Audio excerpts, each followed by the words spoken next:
হাদিস শরীফের মধ্যে রাসূল পাক সাল্লাল্লাহু আলাইহি ওয়াসাল্লাম বলেছেন, চারটি জিনিসের দিকে যদি কোনো ব্যক্তি তাকাইলেই সওয়াব। সুবহানাল্লাহ। এক নম্বরে আমার রাসূল বলেন, নাজরুল ওয়ালিদাইনি, পিতা মাতার চেহারার দিকে যদি কোনো ব্যক্তি মায়া করে মহব্বত করে যদি মা বাবার চেহারার দিকে তাকায়, এক একটা চাওয়ানিতে এক একটা কবুল হজরের সওয়াব আমার আল্লাহ পাক তাকে দান করবে। শুধু তাই নয়, এক এক চাওয়ানিতে এক একটা কবুল হজরের সওয়াব। সুবহানাল্লাহ। মানুষ তো হজ করতে যায়, লক্ষ লক্ষ টাকা খরচ করে, আপনার হজ কবুল হয়েছে কি হয় না এটার কোনো গ্যারান্টি নাই। কিন্তু আমার রাসূল বলেন, কোন ব্যক্তি যদি তার মা বাবার চেহারার দিকে মায়া করে মহব্বত করে যদি তাকায়, এক একটা চাওয়ানিতে এক একটা কবুল হজরের সওয়াব। সুবহানাল্লাহ। দুই নম্বর আমার নবী বলেন, নাজরুল উলামাইল হক্কানি, হক্কানি উলামায়ে কেরামের চেহারার দিকে তাকাইলে সওয়াব হয়। সুবহানাল্লাহ। কারণ রাসূল বলেছেন, আল উলামাউ ওয়ারাসাতুল আম্বিয়া, উলামায়ে কেরাম হচ্ছে নবীদের ওয়ারিস। ওয়ারিস তো আলেমরা তো আর ধন সম্পদ টাকা পয়সার ওয়ারিস হয় না, আলেমরা হয় এলেমের ওয়ারিস। কিসের ওয়ারিস? এলেমের ওয়ারিস। অন্য হাদিসের মধ্যে আমার নবী বলেন, আল উলামা উম্মতি কাআনবিয়া বনি ইসরাঈল, হাশরের মাঠে কিয়ামতের ময়দানে বনি ইসরাঈলের নবীদের মাকাম যেই জায়গার মধ্যে হবে, বনি ইসরাঈলের নবীরা হাশরের ময়দানে যেই স্থানের মধ্যে থাকবে, আখির জামানার নবী উম্মতের মধ্যে যারা আলেম তাদের স্থান সেই নবীদের সাথে হবে। সুবহানাল্লাহ। মুসা নবী বলেন, ঈসা নবী বলেন, এই সমস্ত নবীরা যেই স্থানের মধ্যে থাকবে হাশরের ময়দানে, আখির জামানার নবীর উম্মতের মধ্যে যারা আলেম, হক্কানি রব্বানি যারা আলেম, তাদের স্থান হবে সেই জায়গায়। সুবহানাল্লাহ।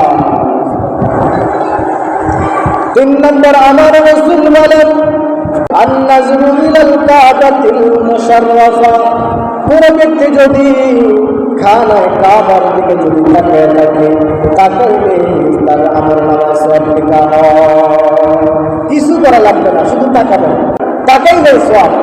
হাদিস শরীফের মধ্যে এসেছে, প্রতিদিন 120টি রহমত খানায় কাবার উপরে নাযিল হয়। এর মধ্যে রাসূল বলেন,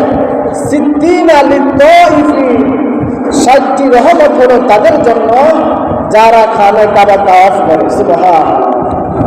ওয়া 40 লিল মুসাল্লিন, এবং 40টি রহমত হলো তাদের জন্য যারা খানায় কাবা নামাজ পড়ে। সুবহানাল্লাহ। ওয়া 20 লিন নাযিরিন, এবং 20টি রহমত হলো তাদের জন্য যারা খানায় কাবার দিকে শুধু তাকিয়ে থাকে। যারা হজে গেছেন দেখবেন অনেক হাজিগণ চেয়ারে বসে, এক কোনায় বসে, ফ্লোরে বসে, একবারে এক ধ্যানে খানায় কাবার দিকে তাকিয়ে থাকে। রাসূল বলেন, তাকাইলে সওয়াব। সুবহানাল্লাহ।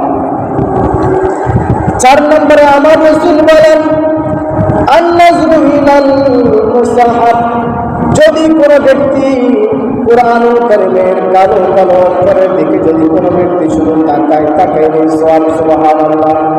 তাকাইলে কি?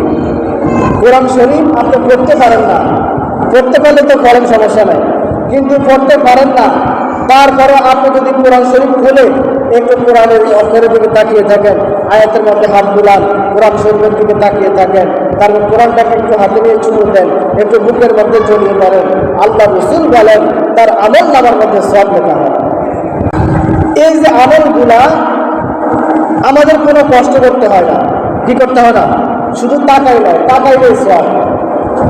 আবার এমন এমন সওয়াব আছে স্বামীর জন্য, স্ত্রীর জন্য। স্ত্রী যদি সেজে গুজে যদি স্বামীর সামনে আসে, আর স্বামী যদি স্ত্রীকে দেখে যদি খুশি হয়ে যায়, আল্লাহ রাসূল বলেন তার আমলনামার মধ্যে তো সমস্ত সগীরা গুনাহ মাফ হয় এবং তার আমলনামায় সওয়াব লেখা হয়। সুবহানাল্লাহ।